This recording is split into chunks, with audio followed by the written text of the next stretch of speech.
Well, hello there, and welcome to another edition of Legends of the Tree World.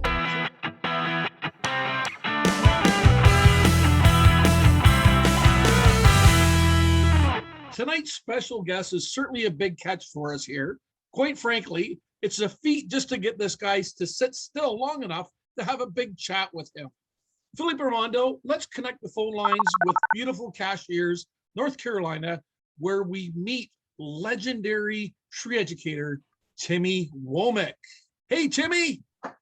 Woo! Sing it with me, man. I love trees. I love trees. You should too. You should too. They give a shade. They give a shade. And they clean our air. And they clean our air. Trees are good. Trees are good. Professor Dude, it is so good to see you, man. How are you? I'm doing very well. Thank you, Tim. Before I dive into the hard-hitting questions, I must pay tribute to you and declare that you were the first ever tree educator that I've ever experienced. And you really left a huge impression upon me. And I was always in awe of your work and what you did. And I just so you know, you probably should know that I've recently registered you as the godfather or the tree father of Professor Elwood Pricklethorne, Esquire. Oh, I would watch you in front there, educating students and teaching and whooping it up. And we'd be on tour to trees. And I would be like, they'd be like, we got to roll, guys. Let's roll. We got to, we got another 50 miles to go. And I'd be like, but what about Timmy? I want to sit and watch Timmy. Because you just had, it was mesmerizing with, the students. And I would just watch all the little learning light bulbs go off over their heads as they were, taking in all your information. So it really was quite amazing. And back then I wanted to be a Timmy Womick roadie. And I think I was a couple of times down in Louisiana putting on a big squirrel outfit and, some of the schools we went to down there. But you were my inspiration for the tree preaching up here in Canada. So thank you for that. Eh? Oh, dude, I always enjoyed when we would share a stage together, doing the shtick, whatever, whenever, however. You opened your home to me. You open your home, you open your heart, man. Power to you, because what you're doing is you're out there hitting that unconventional tree advocate. And that's where we have to go. It's very important that we teach best practices and we talk to the people who are tree people. But to get the green heart, like what we try to do in kids to begin with, or in anyone, once we get that green heart in them, they carry it forever, And yeah, and I could totally see it every time I watched you perform and not only perform, but teach. You were actually up there teaching and they took away all sorts of tree knowledge. And I'm sure it has kind of shaped their lives and how they think and look at trees, So that's pretty amazing. I understand you were deeply embedded in the hospitality industry, managing high-end and high-demand food service venues for years at some pretty exclusive venues. Did you, all of a sudden you kind of ditched this other life in hospitality and you became a tree educator? How did that all happen? Well, pretty wild stuff. I love food and hospitality. That industry was unfortunately took me to a complicated lifestyle. Substances, kind of. It wasn't. I was on a downspin, right? I was very professionally okay, but my body, whatever. And so when ultimately I just was able to clear my body of the toxins that had been in there so long, I ended up in Joyce Kilmer Memorial Forest, which is not far from here. There are only like 7 memorial forests, and Joyce penned that immortal. I think I shall never see a poem as lovely as. So when I went there to visit, the trees spoke to me, and it was very direct. I walked out here after this time of my mind being so fogged, and I was like, I just had this career that I had forever of ice carvings and food and people and fine wines, but anyway, the trees were like, hey, you, because at Joyce Kilmer Memorial Forest, these trees are so large. They dwarf you. And they said, go tell people we're important. I was like, trees are talking to me. Ultimately, through some dialogue I'd had with a friend who I'd known as a teenager, he said, man, you were always talking about how you love trees. Even when you were younger, you just were always, you didn't know squat about them, but you always said, you know, trees have got something going on. So anyway, a friend of mine had walked across North Carolina and written a book about it. And I was like, well, if that cat can walk across North Carolina, I'm trying to keep control of my life. I'm trying to keep control. I was like, yeah, I'm okay. I'm going to run across North Carolina. I set a goal. And so anyway, I needed a reason to do it, kind of. And I just said, I'll run across North Carolina and plant trees. And thus the Trail of Trees was born. I'd been trained as an actor in college, but my substance abuse had gotten me kicked out. All through my time as childhood, I was in the choir, I was a singer, I was a performer. I loved to entertain. So standing in front of a crowd was something that I love to do, you know. Fueled by passion. Yeah. Right. Well, right. Fueled by passion and trial by fire. Went to do this run. You've heard of Hardee's. I don't know, the restaurant chain Hardee's. Their international headquarters was on the path of the North Carolina run. And I just went and knocked on the door and said, hey, y'all, I'm going to be running across North Carolina. I need some money to pay for gas for the van. And they said, sure, but we want you to stop at each of our Hardee's along the way and plant trees and talk to people. And at that time, it sounded like a good idea, Professor, but you don't know what it's like until 9 a.m. in the morning, you walking into a Hardee's and everybody eating a biscuit and coffee and the manager, hey, this guy's going to talk to you about trees. This was 1990, man. 1990. Tough crowd.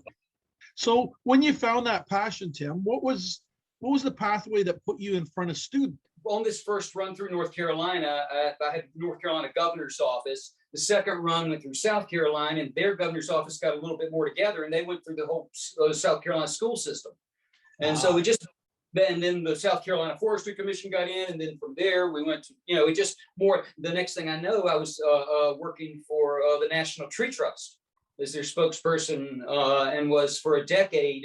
And then it just went to where it was industrial, Harlem to Haiti, London to Los Angeles. What are some of the really most memorable moments on some of your presentations at school? I was doing a thing for the city of Bayonne. It was a lot of fun. They'd just become a Tree City, USA. And we were doing a thing for the city council, Bayonne, New Jersey. Part of the audience that was already there was a group of special needs adults. And before the show, one of these guys had grabbed me, and he, through a very long process, he did the difficult in communication. He told me that he recycled cans, and it didn't matter how many cans I had, he was the man to recycle it. And I was like, okay. And I enjoyed chatting with this cat, but it took a long time for him to say what he had to say. Anyway, we start the show. What do trees give us? And they had kids come in, school kids come in, and they were supposed to be in the show. But anyway, that dude is raising his hand. He's just constantly, ah! I said, I can't call on this. I mean, this is on closed circuit TV for the city, all this. I said, the guys, he had this really long speech, and I just knew it wouldn't work. I needed somebody to say something simple. So the first kid got and came and said something, and it was great. The second, who's next? And the guys just, oh!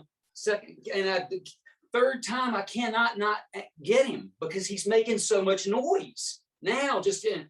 And so I said, well, what do trees give us? And the dude says, wood. And so I was like, my shtick about this. So, oh, great. I pull out a pencil. What is this made of? Wood. I pull out a ruler. What is this made of? Wood. I pull out a spoon. What is it? And they end up holding a thing like this. Okay, I pull out the ruler to this guy that I'm worried about. It's not going to communicate. I pull out this ruler. I give it to him. I said, what is this made of? And he takes it in his hand. He looks at it and he goes, pine. He named everything. Brilliant. He named everything. So my thing here is never underestimate anybody. Don't undersell the thing. Embrace it. Go with it.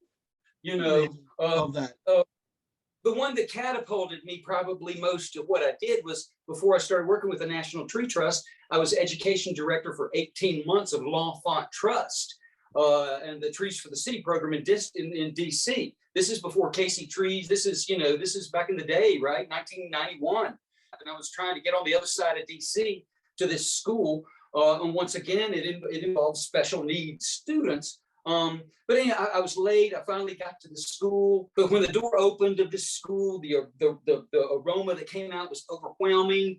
The principal was there. She says, "Oh, Mr. Womick, we've been waiting for you. It's okay, you're late, but your friends here have been waiting." And I went, "What? Who?" And a little fella came up and he said, "Hi, I'm from the U.S. Forest Service," because I've been for a contractor Forest Service 30 years, right? "This is the forestry delegation from Senegal. And they're here studying America and they want to understand your gig, about how you do what you do." I was like, "Okay." He said, "Well, there's one thing." He said, "None of them speak English and I'll have to translate into French Senegalese the whole time. Kids in front, Senegalese gentlemen in the back, highly and raise your hand, say something." These kids were at a level where they couldn't. It was early on in my career. I wasn't whatever, but I failed. And so we plant trees a lot. So at the end of it, we plant a tree, right? I'm out there planting a tree with we're planting trees from American Forest Historic Tree Program. And I got a Senegalese guy here and one of the girls from the school. And we're down there going to plant this tree. And we got little spades, small trees, just little hand spades. We're down there digging in the soil. My stomach's rumbling. I failed. I had a thing in my mind about the Helen Keller thing, where Helen Keller's teacher pours the water into her hands, Annie Sullivan says, "Water." I'm like, I need to do this. Soil is so beautiful. I picked up beautiful soil and poured it in the girl's hand. And I said, "This soil is so beautiful." And the girl just took it and did like that. So she then, I'm just kind of digging, she picks up the tree and holds it up high up. And she's here, I'm here, Senegalese guy. She's across from me. She looks at him. She looks at him and she goes, "Trees are good." And the Senegalese guy put his hands around her hands, lifted her hands up, and a big tear running down his eyes. He says, "Trees are good." Professor, at that time, I realized trees transcend language barriers. I mean, everything. Trees connect us. There's one more that I want to talk to about you, and I don't know where we were. We were somewhere on the Tour de Trees at a children's hospital. I really think it was in the Midwest somewhere, and it was one of the first times you were in the costume, and we had done our regular show for the whole audience and nurses and whatever in a big atrium. And after all that, then they ushered us up to where the children were in their rooms and just couldn't leave. And we just would go in and spread some joy. But the thing I remember about you that got me, buddy, is when we went in this one child's room, but you were in that costume and you were standing right beside me and you were dancing and shaking your body and giving everything. And I heard you crying, weeping inside that costume.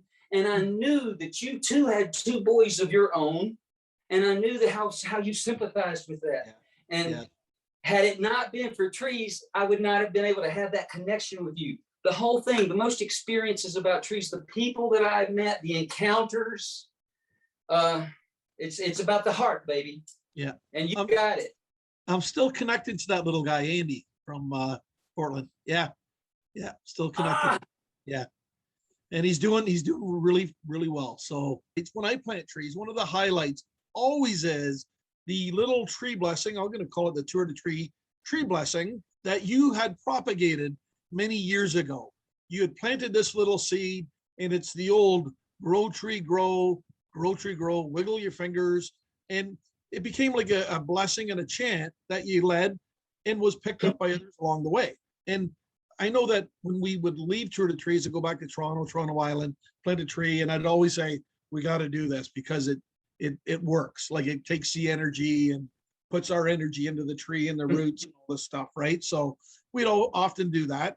And I know like a few times we'd do that and it would be like, grow tree, grow, then crazy, grow tree, grow. And people would be like, we want more. And I remember one time I was there and I'm like, the roots are on fire. It's like people doing the whole deal, right? And then the whole, again, they were kind of like, there's more to this, right? Oh, easy on sake. Everybody now, come on, put the arms up, give trees a chance. So it was, yeah. So it's like something that you grew, propagated along the way, and it is an absolute hit. And can we just have a quick look at the video? We'll give that a roll right now. Riders, on the count of tree, we need a big beaver tail slap up overhead. 1, 2, tree. We're gonna rub our hands together. Yeah. Rubbing our hands together. What are we feeling? Heat. Heat is a form of energy. We're gonna take that energy, we're gonna point it down to the bottom of the trees, to the roots, wiggle our fingers and say, grow, tree, grow. A little bit louder. Grow, tree, grow. Right, very loud. Grow, tree, grow. We say, the roots, the roots, the roots are on fire. The roots, the roots, the roots are on fire. Hands up, settle down, back and forth. All we are saying is give trees a chance. All we are saying is give trees a chance. Okay, isn't that amazing that there's so much energy in that? Tim, how did you ever come up with that originally? It's a necessity of whatever. You know, a lot of times you'd be standing around and they go, okay, Tim, wrap it up. You know, the deal was, I would say, you know, all kinds of folks, and I would name wherever we were and probably link to whatever research they are doing about how trees help humans live a better life. And I'm going, well, the National Tree Trust is doing a project of research of how humans can make trees feel better or grow better. And so this is what we want to do. We want you to take, and so you feel that? That's energy. Once you take all that energy, get it going, shoot it out of the bottom, your tips of your fingers into that root ball, and you say, grow, tree, grow. And you say it a little bit louder. Grow, tree, grow. And you say it so everybody on earth hears it. Grow, tree, grow. And so, see, naturally, after all that energy going in, the roots were on fire, brother. Absolutely. Right? And people take that with them. And I've seen it, you know, people carry that with them. And you know, that's another seed you planted across, you know, coast to coast. So thank you, Timmy, for that one. Oh, dig that. I think the trees actually feel better too because of it, right? Right. So, Tim, I got a couple of really quick rapid fire questions for you. What's your favorite tree? I simply the ginkgo below. I love the shape of the leaf. What's your favorite getaway tree oasis in the United States? Where's your tree mecca? You know, hands down, it's got to be Redwood State Park, California. Hands down. Those sequoias so gigantic. I mean, just so gigantic that you lose yourself because you are so teeny and everything is so vigorous. So your happy place, Tim, running or biking? True, definitely on the bicycle. I ran thousands of miles. Tim, it's been an absolute pleasure to have you on tonight, and you are definitely a legend of the tree world. And I can't imagine how many people and ages and that you've affected with your tree education talks. And it's epic. And some of my favorite Tour de Trees and Acorns of Hope memories have you at the center of them, just seeing you and on center stage. And when you were there, I believe truly that is your happy place because you're at home and you're doing good things and the energy is always amazing. And it's infectious. And I hope to see you again soon and just keep on rocking in the tree world. And thanks tremendously for being a legendary inspiration. Thank you. Aw, dude, I love you. Thank you. Do you see what I have here? Yes. This is in my bedroom, and then I have a beautiful leaf that is out in the garden. But I gotta, every day you're in my heart, Professor. Thank and you. For everybody out there watching, the one thing I want you to do is to keep up the curiosity, because that's what it's all about. Because we want people to think like a scientist. Big love, Professor. Keep it rolling. Big love to you, man. Bring that up.